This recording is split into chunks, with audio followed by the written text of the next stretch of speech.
your very own, your one and only out and about lady here in New Zealand, anytime, any day. So you are welcome to another exciting topic today. From the thumbnail, you guys should have known what this topic of today will be all about. So today we would be talking about Australian versus New Zealand nursing licensing procedure, and we have a guest that will be taking us through it. So if you are new to this channel, try and subscribe so that you do not miss anything regarding situational report on what living, working, and studying in New Zealand is all about. And if you're a returning subscriber, please, you know how we'll mark our attendance. Use the thumb up button, give us some thumb up, and use the comment section for your beautiful comments and further queries. Let's get started, guys. So I would start by allowing to tell us a little bit about himself and where he worked in Nigeria before moving overseas. Thank you once again for this wonderful opportunity given to me to be part of this wonderful show. My name is Wilson Edeifo. I'm from Edo State of Nigeria, and I was in Sokoto State, and I lived in Sokoto State for about 23 years, and I worked. I attended my School of Nursing there in Sokoto State School of Nursing before I started working at the Usman Dan Fodio University Teaching Hospital, Sokoto, and after I graduated. So I worked for about 17 years before, embarking on this wonderful journey that led me to where I am today. Thank you. Okay, what took you to Australia? Thank you again. Though Australia was in one of my dream countries, but I got to know a friend that was that left to Australia from Ibadan, and so it gave me so many insights about Australia. So I decided to give it a try, and so in the first place, I went through the school route. I went to study in Australia. In fact, I got admission to study Masters in Public Health at the Newcastle University, New South Wales. Thank you. Okay, thank you so much for sharing that with us. Would you like telling us how long you lived in Australia and what made you move from Australia to New Zealand? Yeah, basically, I was in Australia for about 4 to 5 years. After my master's, I registered in for another course. By the way, I was just trying to gain registration with the APRA council, but it became so difficult at a point in time because from the Nursing Council Nigeria to the School of Nursing where I attended to the School of University of Ilorin Teaching Hospital where I did my accident and emergency course. So it's really, it was really distressing to me because at the time, collating my credentials, my documents, my stuff was a big problem. So I couldn't get hold of them within 2 years. And eventually when I did, it was hard for me to get a placement to do my bridging course. So I then applied to the United States to do NCLEX and applied to New Zealand. And fortunately for me, it didn't take much time before New Zealand, called me to come and do my 2 months bridging course. So that was how it all happened, and I had to leave Australia to New Zealand. Thank you once more for sharing this very personal story with us, because I know not everyone will be this open to share it. We so much appreciate it. So taking us step by step through on how New Zealand registration process is? It's I can say it's straightforward now. When I did that was about 3 years ago, or 2.5 years ago to be precise. You have to do it directly with the New Zealand Nursing Council. So after my subsequent set, you have to go through the CGFNS, that is a certificate of graduate of foreign nursing school, which I know every nurse or health professional will know about them. If you have been dealing with the United States, you know that in those days, to be able to get there as a registered nurse, you have to do the NCLEX until a few years when all the states, almost over 45 states of the United States now endorses NCLEX as their, minimum requirements for you to get registration in the United States. So, so for the New Zealand, the board now what they do is they, instead of you to have direct deal with the nursing council, sending you your qualification certificate and, for them to assess. So they now collaborate with the CGFNS, which is the credential evaluation part of that program. You now send your interest to them, and they now have to be the one that will assess your overseas qualification. So what I mean is that once you get registered with the CGFNS, they assess they request your credentials, like verification of your license to see if you have your license is in a good standing order, your degree and your registration are all being assessed by this body. Then once you are okay, or they are okay with your qualification, I think they will give you a document or like a certificate, which you say, oh, your qualifications are in good standard and they're up to the New Zealand standard. Then with that letter, you're going to send it straight to the council, and with that, they will give you places where you can do your bridging course. They have these places in their website, and then you register for your bridging course and you go from there. That is all you require. But mind you, I think before, it will be wise for you, before you start anything at all, you just have to make sure you write your English language, because you cannot start all this without getting the minimum requirements of English test. Many people write IELTS, and a lot of people skate through the occupational English test, which I think is more professional and is easier to pass,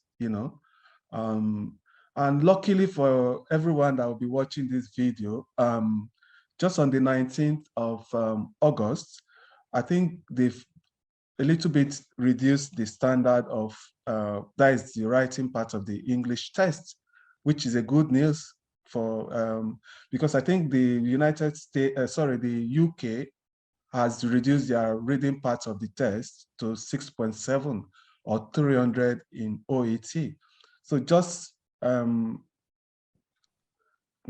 of last month, August, they've looked into it following protests by members, union members, and following acute shortages of registered nurses here in New Zealand as well. So they've decided to look into the problem, and they've reduced the score of your writing part portion of tests to 6.5, and that is for IELTS, and for OET is 300 score, which I think many people will be able to, score or scale through. So it's a good news. So make use of the opportunity while it lasts. Yeah, this is really an exciting news. Yeah, guys, make use of this information and get started. So the next thing I would like to know is, what do you think are the major differences between pursuing your license in Australia and New Zealand? For now, I think I will advise anyone watching to just grab the New Zealand pathway, because it seems, if you look at the American, the United Kingdom, and Canada and Australia, New Zealand pathway is still the easiest as we are talking now. And the funny thing about it is that it doesn't really matter most or make any difference. Once you are registered in New Zealand, concurrently, you just online, just because Australia and New Zealand registration is, considered the same, because they have this trans-Tasman agreement, Yeah, which has been in place since for some time now. So I would just, base my argument on Australia and New Zealand. Australia, since 2020, you cannot be registered if you are trained overseas, except you have to take like an NCLEX. They have their own kind of NCLEX that they take, just like the American, So, and it's as difficult with the same standard with that of America. So before you get, after you must have gotten your English, which is of a high standard, which is still 777, speaking 7, writing 7, listening and reading all 7 band each. After you've gotten through that order, then there awaits you the almighty NCLEX, which they've involved now in before you're able to obtain registration. But as we are talking now, New Zealand has not adopted that. So all you require to get started here in New Zealand is for you to make your English and just get verification from the CGFNS, and just once your process is okay, then you just get a place. Places are numerous. We can help you to get places for your bridging course. So you don't need to write NCLEX in New Zealand. I think that is the only country now that have not subjected candidates to writing exams. The only exam you take is your English test. After the English test, you are good to go. And once you are registered in New Zealand, concurrently you automatically registered with Australia. And by the time you work about a year or 2 years, either in New Zealand, Australia, you can switch to the United Kingdom to work without restriction on anything. All you need is just to get registered. You've worked in, you just state in your application, you've already worked in Australia or New Zealand, or you already obtained license from these two countries, and they just registered you and you go. So the sky is ever your limit. Yeah. So you guys have had the secrets from the horse's mouth. So make hay while the sun shines. Thank you so much for sharing this with us. And the next question, I hope is a little bit personal. If you don't mind, we would like to know what is like the salary difference take home between Australia and New Zealand. To begin with, Australia is, because up to now, my kids, even still yesterday, they were just saying, oh, Daddy, want to go back to Australia. Yeah, Australia is big. It's very big, and yeah, so varieties over there. That is notwithstanding, New Zealand, is the best because that is where I am now. But in practical terms,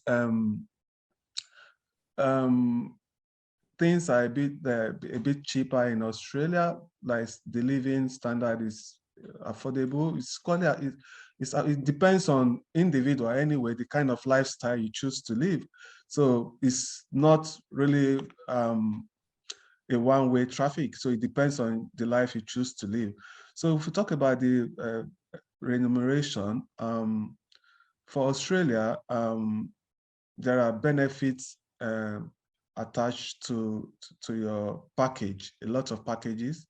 For instance, the penal rates and working Saturday and Sundays, working evening and night duties. So it's really, tempting. And although New Zealand, they are trying to apply some of these things here, but some places get some of these benefit, but it's not all the Universal, places, like, Yeah. All right. So let's say if you want this package, an average registered nurse in New Zealand in per annum would take home per annum would be about $66,000 per annum, and in Australia is a little bit more of that per annum. Okay, Yeah. and Australian dollars is a little bit Yes. higher too. I get it. And yes, Australian dollar is a little bit higher. That as at yesterday, one Australian dollar is about 0.9 New Zealand dollar. So the difference is not too much anyway. Yeah. And again, in Australia, it depends on the state, where you are working. So specifically, I will be looking at comparing to New South Wales, where I lived, So I don't know about the other states. Other states. Yeah, so it might really vary in other states, and as well as some of these benefits too. Yeah. Okay, so to round this video up, it has really been overwhelming information, the situational reports from someone that got the experience, passed through it. He shared typically the whole experience with us without reserving anything. So guys, why I implore you to leverage on it and make use of the available information. We would ask to give us advice, especially for those of you back home that are caught up in this course. We want to move overseas. We don't know where we want to go to, and especially for those that are considering moving to New Zealand. What would you like to say to them? Thank you again for this opportunity again. I will just implore anybody listening to this video to watch out for more videos, because I just got some alerts about opportunities that have unfolded, here in New Zealand. And the secret is that some of these opportunities don't stay for long. So just as she said, it's better to make haste when the sun shines. So just try. I know it's a bit difficult task. I know it's not everybody that wants to leave their comfort zone. And I will tell you, the grasses are greener up at the other side. So just give it a try. It's a good risk if you try to take it. If you are not making your English well, you can come out, through the educational pathway, which is equally good. So I just implore you to just work hard, follow your mind, follow your dream, never give up, because it doesn't just come out in a go, but you just have to keep trying and keep trying. So just watch out for subsequent video, and where we'll just unfold a lot of opportunities for especially healthcare professionals. So we'll let you know as they come up, and we just want to help as many people as we can. Just thank you is just enough for me, and I think with Juliet as well. We don't require you to come and pay us money. No. Like our video, share this video, share it to your brothers and sisters. You don't know this information, they say information is power. So you don't know this wonderful information we'll be giving you from time to time, how it will save you a lot of hurdles, how it will save you from scams, lots of people that are out there looking for a way to scam you. So just trust us and just follow our advice. And you can do it yourself. We just, it doesn't, we don't require anybody to do all these things for you. So if we did it ourselves, you can also do it as well. Okay, thank you so much for agreeing to do this with me. Like he said, more will be coming from his side and from my side too. And all the links to all the agencies and all he mentioned. We'll try our best and leave it on the comment section and drop your beautiful comments there.